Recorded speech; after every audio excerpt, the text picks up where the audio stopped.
রাজধানীর শেওড়াপাড়ায় বেসামরিক বিমান পরিবহন ও পর্যটন মন্ত্রণালয়ের সচিব নাসরিন জাহানের বাবার বাড়ির ভাড়াটিয়া দুই বোনের রক্তাক্ত গলাকাটা মরদেহ উদ্ধার করেছে পুলিশ।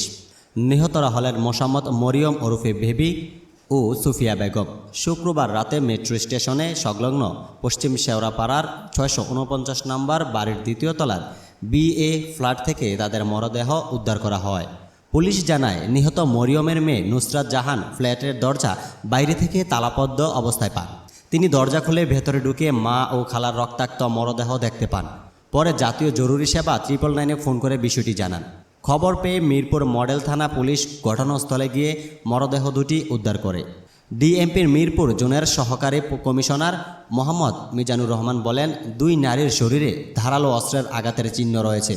প্রাথমিকভাবে আমরা এটিকে হত্যাকাণ্ড বলেই মনে করছি। নিহত সুফিয়া বেগম মানসিক প্রতিবন্ধী ছিলেন বলে জানা গেছে।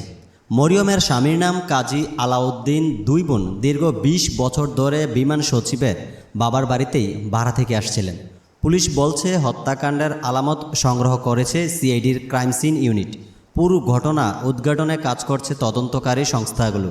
মিরপুর মডেল থানার ভারপ্রাপ্ত কর্মকর্তা ওসি মোহাম্মদ সাজ্জাদ রোমন বলেন, মরদেহ দুটি উদ্ধার করে শহীদ সরওয়ার্দী মেডিকেল কলেজ হাসপাতালের মর্গে পাঠানো হয়েছে। কে বা কারা এই হত্যাকাণ্ডের সঙ্গে জড়িত তা তদন্ত করে দেখা হচ্ছে।